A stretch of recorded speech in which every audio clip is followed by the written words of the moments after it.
అంటే చాలా డైలాగ్స్ అంటే తక్కువ ఉన్నా కానీ మీ రోల్ కీ రోల్ అని చెప్పొచ్చు.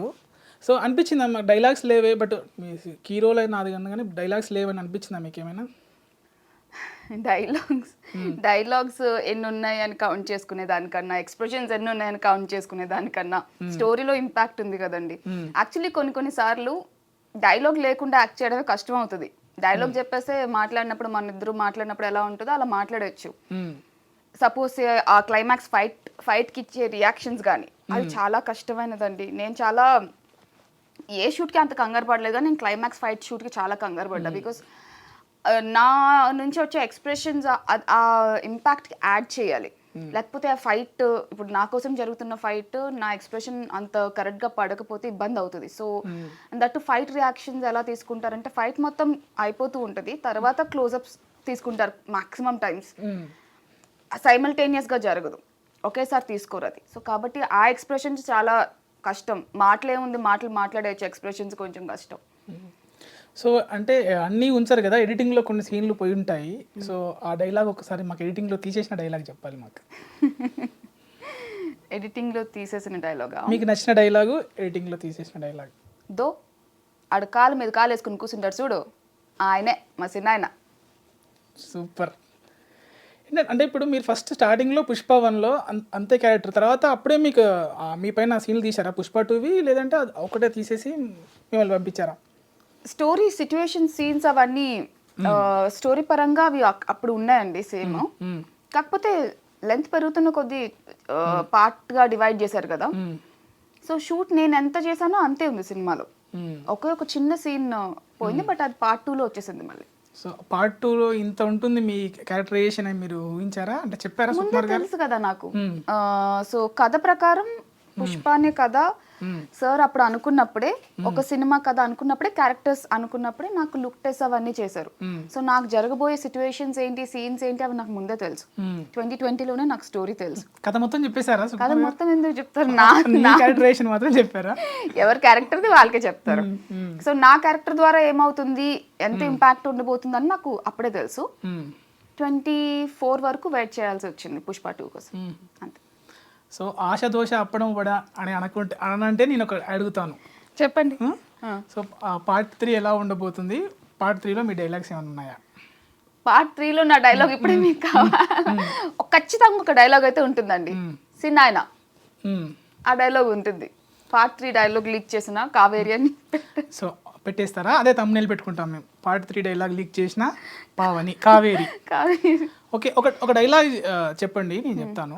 పుష్ప అంటే ఇంటర్నేషనల్ అనుకుంటేవా యూనివర్సల్ అనండి. ఓ మార్చారా? ఏంది పుష్ప అంటే ఇంటర్నేషనల్ అనుకుంటేవా యూనివర్స్? బాగుంది. మీ డైలాగ్తో పాటు మీ స్టోరీని కూడా లీక్ చేశారు. నేను చెప్పనా? మీరు చెప్పింది నాకు ఇందాక స్టోరీ ఏది చెప్పండి. నేనేం చెప్పలేదు, మీకు ఏమైనా అనిపిస్తే మీరు చెప్పండి. పుష్ప 3లో మొత్తము ఏమంటారు, రాకెట్ల పైన స్మగ్లింగ్ ఉంటుంది, అంతరిక్షంలో ప్లాట్లు కొని అక్కడికి వాళ్ళకి ఫర్నిచర్, ఎర్రచందనం ఫర్నిచర్ పోతుంది. ఏలియన్స్ కి ఫర్నిచర్ సప్లై ఆల్రెడీ ఇక్కడికి నుంచి వెళ్తున్నారు కదా, ప్లాట్లు కొనుక్కుంటున్నారు కదా, అక్కడ వాళ్ళకి అక్కడ సప్లై చేస్తారు. అప్పుడు డాలర్స్లో ఉంటుంది పుష్ప వ్యాపారం. అప్పుడు అంటే ఈ రావు రమేష్ అప్పుడు పిఎం అవుతాడు. సో అక్కడ పుష్ప 3లో చంద్రమండలం పైన ఉంటుంది ఐటెం సాంగ్, అది హాలీవుడ్ హీరోయిన్తో అని మీరు చెప్పాను. ఇది నిజమేనా? సుక్కు సార్, చారి గారి దగ్గర ఐడియాస్ బాగున్నాయి, మీరు ఒకసారి కొంచెం వినండి ఐడియాస్. ఇప్పుడు ఇది మీరు చెప్పినట్టుగా నేనేం చెప్పలేదు, అన్ని ఇలా చేస్తున్నారు అందరూ. వాళ్ళు చెప్పేస్తున్నారు, నేను చెప్తున్నానని తమ్నేల్ మీరే అన్నారు కదా, ఈ తమ్నేల్ వేసుకోండి పుష్ప డైలాగ్ లీక్ అయితే అన్నారు కదా. అవును, డైలాగ్ అయితే లీక్ చేసే కదా, ఖచ్చితంగా ఒక డైలాగ్ ఉంటుంది, సినాయన ఉంటుంది. సినాయన తర్వాత ఇవన్నీ మేము వేసేసుకుంటాం. Okay, no issues. Sukumar garu చాలా జీనియస్, అంటే ఎప్పటికీ అదే ఆ సినిమా అంటే దాంట్లోనే ఉంటారు. సో మీతో ఎలా ఉండేవాడు అంటే షూట్లో? చాలా పాజిటివ్గా ఉంటుందండి సుకుమార్ సార్తో వర్క్ చేయటము.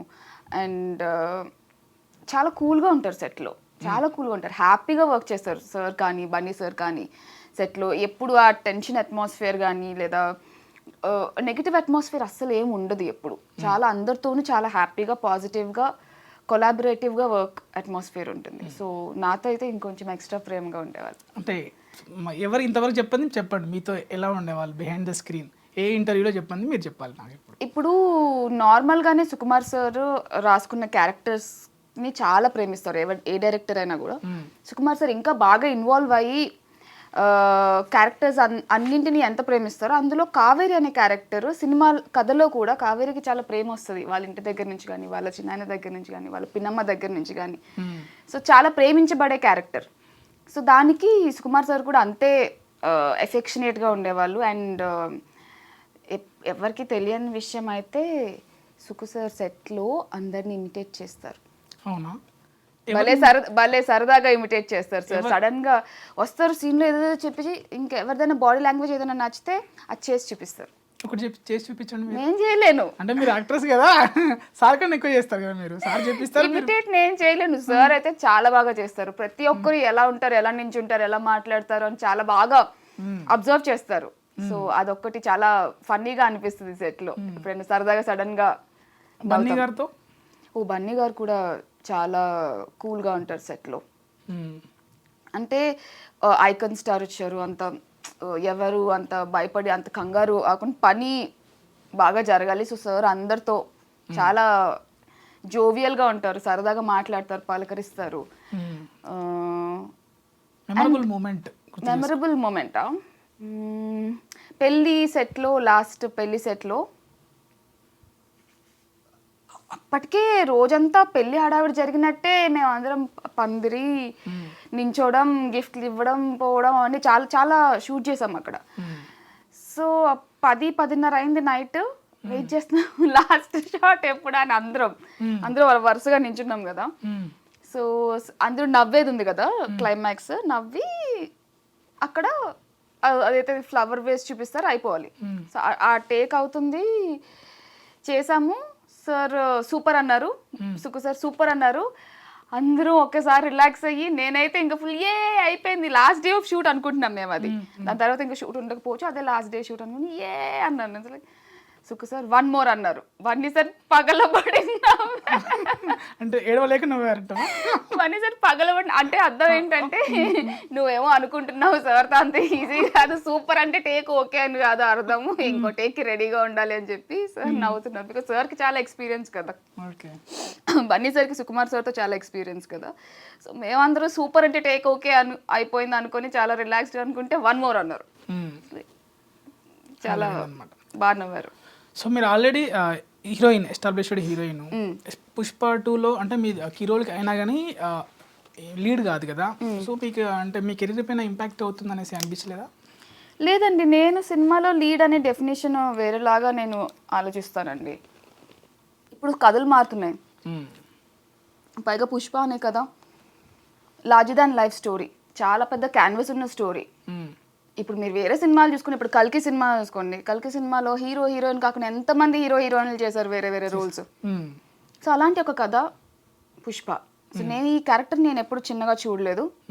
కథ బయటకు వచ్చిన తర్వాత కూడా ఆ క్యారెక్టర్ కథలో ఉన్న క్యారెక్టర్, అది నేనేదో పక్కన ఒక